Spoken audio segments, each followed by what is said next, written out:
A woman who can't have kids should just leave right now. Yeah. I'm gonna divorce you and start a family with someone younger, they declared. I was just listening to this, dumbfounded. My name is Susan. I'm a 26-year-old housewife. I married Andrew, my husband, just a year ago. Andrew was my boss at work, and I admired him for his competence. Swept off my feet by his advances, I quickly entered into a relationship and then marriage with him. Becoming a housewife was Andrew's idea, and I thought a happy life was waiting for us. But less than a month after getting married, I noticed a change in him. "Hey, what have you been doing all day? The cleaning's not done, is it?" As soon as he got home, Andrew started yelling. "The place isn't messy, and I did vacuum today." "What are you looking at?" "There's hair on the floor in the corner." "I hate that." "You're a housewife, so make sure everything's spotless." "But I have other things to do besides cleaning." "Don't make excuses. You're being supported by me, so it's your job to make sure I'm satisfied." Andrew coldly snapped at me, and he kept complaining, "I was in the mood for sashimi today." "You should be able to make a meal that suits your husband's mood." "Make sure my clothes are ready before I get out of the bath." "Huh? You forgot to chill the beer? You're useless." Before we got married, Andrew was careful with his work and considerate of those around him. But it's because I can't do things well that Andrew gets angry. I need to try harder. I started to push myself even more. Then, 6 months after getting married, my mother-in-law showed up unannounced. She was a single mother of one, and after we got married, we built a house close to Andrew's childhood home in a place similar to Nebraska. "Susan, could you let me stay here for a while?" "Mother-in-law, what happened all of a sudden?" Can't a mother visit her son's house? This house was built by Andrew, so you just need to listen to what I say. Eventually, it led to us living with my mother-in-law. She doted on Andrew and seemed to despise the idea of a daughter-in-law, saying, "Susan, you're going to feed Andrew that? I'll throw it away, so make it again."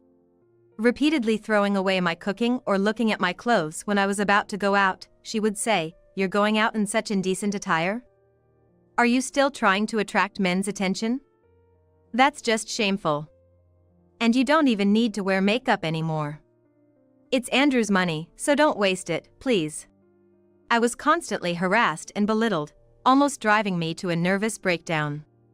No matter how much I appealed to Andrew, he would dismiss it, saying, "My mom is just looking out for you. She's not saying anything wrong." Getting along with my mom is also part of a wife's duties, isn't it? And ever since his mother moved in with us, Andrew started to be stingy with the household expenses. I haven't received this month's living expenses yet. What? Are you bringing up money again? It's my hard-earned money, so use it wisely. He would raise his voice, so I even dipped into my savings from before I was married. Moreover, he began coming home later and later, almost daily returning drunk. I thought of divorce, but somehow believed, surely, if we have a child, Andrew will return to his kind self. A year passed, and I decided to start fertility treatments. I want to undergo fertility treatment. Your mom has been pressuring us to have a kid soon. I'll use my savings for the treatment costs, so don't worry. But I want you to come with me, Andrew. All right, I understand. But just so you know, I won't contribute a single cent. You handle all the troublesome stuff. It was a long shot, but Andrew surprisingly agreed. We went to a fertility clinic for tests. A few weeks after the tests, I was called in by the doctor. The results were unexpected. Ovarian cancer? That's serious. Andrew said it as if it were someone else's problem, without even looking at me. I was called in by the examining doctor today and was told, "It looks like they'll have to remove my ovaries." Removal? So, does that mean kids are out of the question? As I was about to respond, the living room door burst open, and his mother stormed in, shouting, "A wife who can't have kids is worthless." Yeah. I'll divorce you and find a younger woman to start a family with. They declared this to me. I listened in a daze, but was finally able to give up on Andrew. I filed for divorce. There was no division of assets or alimony. I left with virtually nothing but the clothes on my back. And then one day, I was called from behind, and when I turned around, Andrew and my former mother-in-law were standing there. You're Susan, right?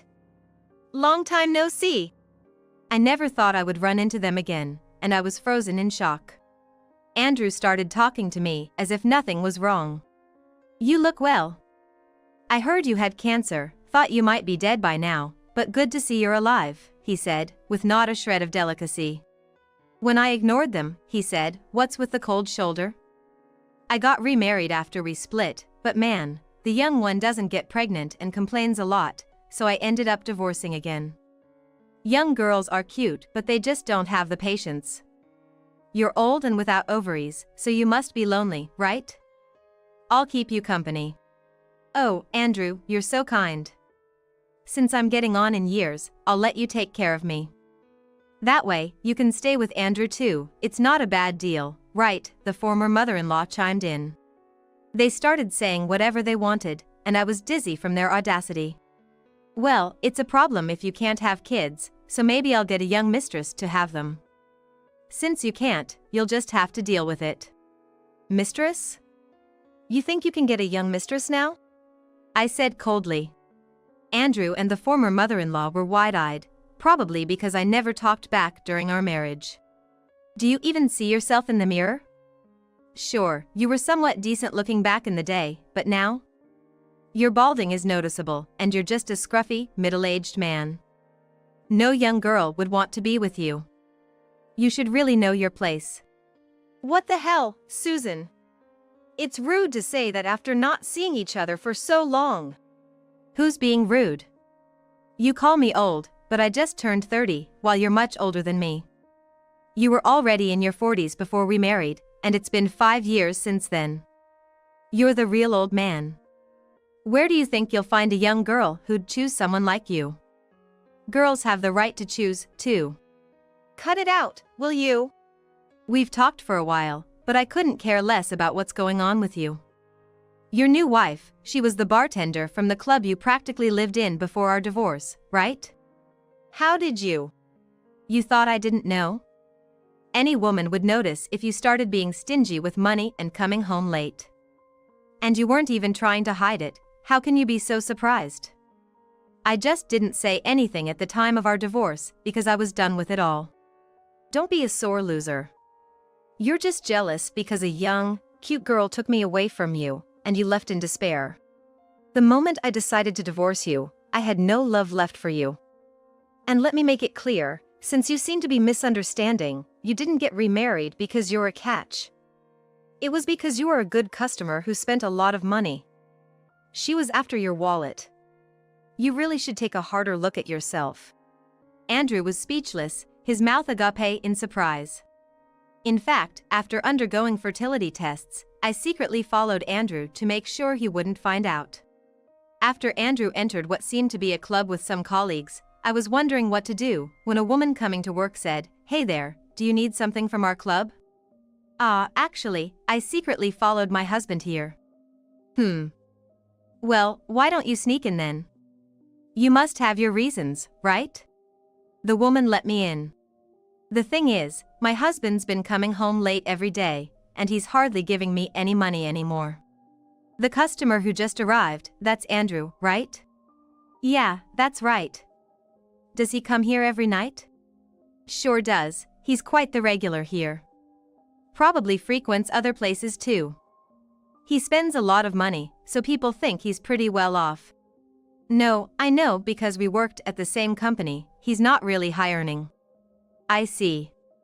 So he's not bringing money home anymore, right? Maybe he's in debt. You might want to consider getting away. Oh.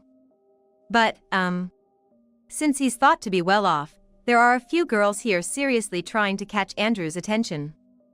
To be frank, even an old guy like him can get some action if he has money. If things continue this way, it wouldn't be surprising if an affair starts. Then you're stuck with an old man who doesn't contribute financially, cheats, and offers nothing good. Not receiving financial support is considered financial abuse, so you should take the alimony and run. Yeah, maybe I'll think about it. Later on, the results of her deliberation would lead to divorce, but that advice undoubtedly gave her a push. Back then, I didn't ask for alimony, just didn't want the hassle. Even if I had asked, he probably wouldn't have had the money to pay anyway. Then, I turned my attention to my former mother-in-law. What are you even saying? Why would you want to care for someone who harasses and disrespects you? Do you even realize that neither you nor your son are worth that trouble? How dare you say that? My Andrew is. He might be your pride and joy, but what's there to boast about? He's a 45-year-old middle-aged man, past his prime, spending his money in nightclubs. No young and pretty woman would see the benefit in marrying, let alone dating him. It's not about benefits, it's about marrying for love. That's the point, he lacks qualities that make him lovable. And when you complained about young people not enduring enough, it's not about their tolerance, it's your unreasonable expectations. Probably demanded meals to suit his mood, forbade makeup, right? That's why his second marriage failed too. At my words, the two of them started to rant and rave. During my marriage, I used to get depressed from their criticism and was afraid of Andrew's disapproval to the point of not being able to talk back. But now, nothing they say affects me. I was about to leave when Andrew shouted, "Enough already. I thought you were lonely and reached out, but you're getting way too cocky. Just shut up and listen to me." As Andrew raised his hand towards me, I instinctively closed my eyes, expecting to be hit. But when nothing happened, I cautiously opened my eyes. Andrew's raised hand was being held back by a man from behind. Andrew froze in shock, but seeing his face, I felt relieved. Who the heck are you? Stay out of this if it's none of your business. It is my business. He is my husband. What? You're her husband? Yes, that's right. I'm currently the happiest I've ever been in my life. There's no room for you guys to interfere. Nice to meet you, I'm Neil, Susan's husband. I was just using the restroom over there, so I had Susan wait for me. I never imagined something like this would happen just because I stepped away for a moment. Could you please stay away from my wife? Huh, really? You sure have strange tastes, marrying a woman like her. She's already an old lady, and on top of that, she can't have kids. Well, sorry she's my leftovers, but take good care of her, okay? Suddenly, Andrew spoke to Neil with a sneering laugh. Neil looked at Andrew with a chilly gaze and said, "I've heard about you, but you really are the worst kind of person. How can someone become as low as you?" Well, considering who your mother is, maybe it can't be helped. What did you say? You're much worse for saying such things to someone you've just met. Why don't you remember what you've said to my wife, who is now a stranger to you, before you speak? Let alone trying to hit her, I won't let you pretend that never happened. Stared down by Neil, Andrew suddenly found himself at a loss for words. Neil might look kind, but he's tall and well-built. To Andrew, who's just a middle-aged man with a bit of a belly, Neil must seem quite intimidating. Mommy! Suddenly, a child's voice could be heard, and a kid clung to my legs. Ignoring Andrew and his companions, who were looking confused, I picked up the child. Mommy, I did a pee-pee. That's great. Let's thank Daddy for helping, shall we? And Harry, I'm sorry, but Mommy has to talk for a bit. Can you go play in the park with Daddy first? Who are these Grandma and Grandpa? His innocent question almost made me burst into laughter. To him, Andrew looked old enough to be a grandpa. That's how aged Andrew appeared. They're strangers. They tried to bully Mommy, so Daddy scared them away. Mommy, are you okay? I'm fine, we'll be right there. Before leaving, Neil, holding Harry, said, "If you try anything with my wife, just remember, we have our own ways of dealing with it." What do you mean? How can you have a child when you don't even have ovaries? Is he your stepchild or adopted? Raising a child that's not your own blood, women who can't have kids are pitiful, aren't they? Whether he's a stepchild or adopted doesn't matter, but Harry is my own child. You divorced me without listening to my explanation, remember? Seeing Andrew bewildered, I decided to explain things to him. My ovarian cancer was in its early stages and there was no sign of metastasis, so one of my ovaries could be preserved. Of course, monitoring and treatment were necessary, but the surgery went well, and thanks to dealing with it early, I was able to get pregnant and give birth. What? If that was the case, you should have just said so. I was going to tell you. But without any explanation, you decided that I couldn't get pregnant, that you didn't want a woman like that, and you slapped me with divorce papers, didn't you? Anyway, I don't think the outcome would have been any different even if I had explained. You were infatuated with a young and cute club bartender. When I said that, Andrew awkwardly looked away. I thought about leaving these two, but before I did, I decided to give Andrew a dose of reality. Well, I managed to have a cute little one, but you should be more worried about yourself than others. Huh? What do you mean by that? Exactly what I said. You felt sorry for me because you thought I couldn't have kids, but it turns out, you're the one who will never have a child that's biologically yours. What do you mean? If I wanted to, I could easily find a young woman. That's not the issue. It's not about whether the other person is young or not. The problem is with you. Huh? What are you talking about? Do you remember when you went with me to get tested, just to maintain your appearance? I found it odd when Andrew easily agreed to infertility treatment, even though I was the one paying for it. But the reason became clear while we were at the clinic. During the tests, I was complimented by several nurses about Andrew. Men often dislike undergoing tests for infertility. I mean, we do ask them to provide a sperm sample at the clinic, so I get it. But it's really nice to see a husband who cooperates from the start. Even the head doctor told me this, and I had an epiphany. Andrew just wanted to look good in front of the hospital staff. It wasn't that he was cooperative with the infertility treatment, he just wanted to improve his public image. Especially in front of people I interacted with, he wanted to make a good impression. So what? I went to hear the test results by myself. You probably wanted to come just to boost your reputation among the nurses, but then my cancer was discovered, and I was suddenly called in. You couldn't come because of work. And you hardly paid any attention to my cancer, so you must have completely forgotten your own test results, right? Or did you not listen because you were so confident there wouldn't be any issues with you? What's with the suspense? Just spit it out already. It's azoospermia. What? So, azoospermia. You've never been able to impregnate a woman from the get-go. By the way, I had ovarian cancer, but everything else was fine. That's why I could give birth to our child. Huh? That's impossible.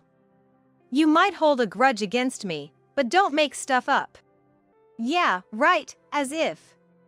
Lying like that, what a terrible woman. As the two of them continued their noisy argument, I remembered the conversation with my doctor back then. Ovarian cancer? Me? You're joking, right? No, unfortunately. But we can't be certain until we do surgery or more tests. At this stage, it's believed to be very early. If we remove it surgically, you should be fine with mostly just follow-up observations. We think the other ovary can be preserved, so please don't worry. Hearing the doctor's words, I was relieved. I'm glad it was caught early. Thanks to you, doctor. Thank you. I'll report this to my husband as well. I look forward to your continued support. Actually, besides the report for you, there was also something to report to your husband. Oh. Has something been found with my husband too? No, it's not a disease, so please don't worry. It's just that we've found something related to infertility concerning your husband. Does that mean my husband is infertile? Yes, probably. At this stage, there's a very high suspicion of azoospermia. Azoospermia?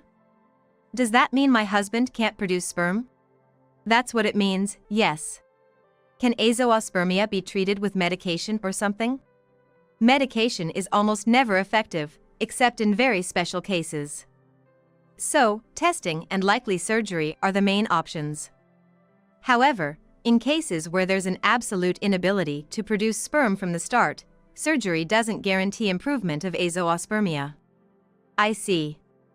So even if my ovary can be preserved, there's a chance we won't be able to conceive because of my husband's issue. That's the situation. However, azoospermia hasn't been definitively diagnosed yet. First, another test is necessary. Understood. I'll report this to my husband as well. I thanked him and left the consultation room. I intended to report everything to Andrew when I got home, but after sharing about my ovarian cancer, Andrew and my former mother-in-law declared they were leaving me, so I lost the will to tell him the rest. I won't deny there was a bit of malice in not telling him. If you think I'm lying, that's fine, but if you're worried, why don't you check it out? The doctor at the time said it wasn't definitive yet. Plus, it said that sperm quality deteriorates over time, and given your age, you might want to hurry up. Well, you're already 45, and even if you had surgery, finding someone might be tough. Maybe if you were a bit younger, there would have been someone willing to marry you even without children. But with a personality like that, and now the way you look, it's hopeless, I guess. I blurted all that out in one go, leaving the two of them dumbfounded, and was about to head to the park where Neil was waiting, but I added, also, if you try to contact us in the future, I'll consult the appropriate authorities. You know what that means, right? What do you mean, appropriate authorities? Could be the police or a lawyer, depends on the situation, but it'll definitely be bad for you too. I made sure to drive that point home. Looking at the two of them, still dejected and motionless, I finally headed towards Neil. A few days later, Neil shared some news about Andrew with me. Andrew was officially diagnosed with azoospermia. It's supposed to be a secret, so keep it between us. Turns out, Neil works as a nurse at a hospital affiliated with the infertility clinic I was attending. We met when I was transferred to Neil's hospital for my ovarian cancer surgery. I see. Well, it doesn't really matter to me anymore, but I guess he took it pretty hard. He was quite shocked. He came with his mother, who was yelling and making a scene, quite a mess. It seems like the azoospermia is congenital, not something surgery can fix. I feel a bit sorry for his mother, despite her being a terrible person. Time passed, and I heard from a former colleague still working at the same company as Andrew that he had been demoted. Demoted? Did he do something at the company? It seems he had a fight with his mother at home and hit her. Was that because of the azoospermia? I'm not sure, but probably. It turned into a police matter. Lately, Andrew has been irritable at work, and once the police involvement became known, he was ostracized. High pride made it worse, creating a vicious cycle. He had to take care of his mother, who got injured during the incident. He used to be just a chubby guy, but now he's become even more unkempt and overweight.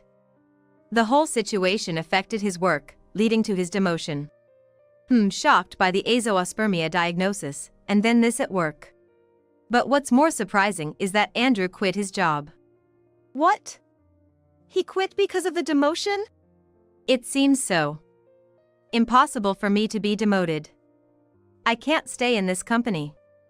I'll leave, and you'll all regret it, he shouted and left. Since then, he's gone off the radar. Wow, his pride really is something.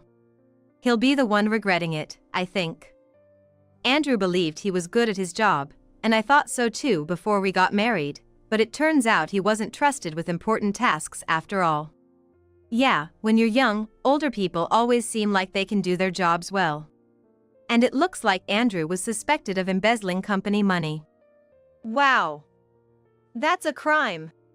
Probably used it to pay off debts or something. It seems like it was hard to prosecute him for it. So, they intentionally kept him away from important tasks without him noticing. According to a coworker, they made his demotion obvious this time to make him quit on his own. Well, from my point of view, that's karma for you. A few days later, a letter from Andrew somehow arrived at my house. Are you doing well? I'm not doing well at all. I was suddenly demoted at work, so I quit my job. It's outrageous to demote me after all the hard work I've put in, right? The company will surely struggle without me, but it's their own fault. Now, I live with my mom. We moved to an apartment, not the house I used to live in with you. It was too big for just the two of us. My mom got injured, so I'm taking care of her. She started to show signs of dementia, possibly because she can't get out much lately. Even now, she often mentions Susan's name. I think she misses you. Truth be told, I still love you, Susan. I remember the room you kept so tidy and the meals you cooked for me, and I regret what I did to you. Susan, please come back. You have a child now, so I don't think you'd mind that I'm infertile. I'll even forgive your current husband if you return to me. You were happier with me, I'm sure. I hope Susan chooses the right future. After reading Andrew's letter, I laughed and tore it up. I'm curious about how he got my address, but we're planning to move soon anyway because our family is growing. The only good thing is that Andrew's genes won't be passed on to future generations.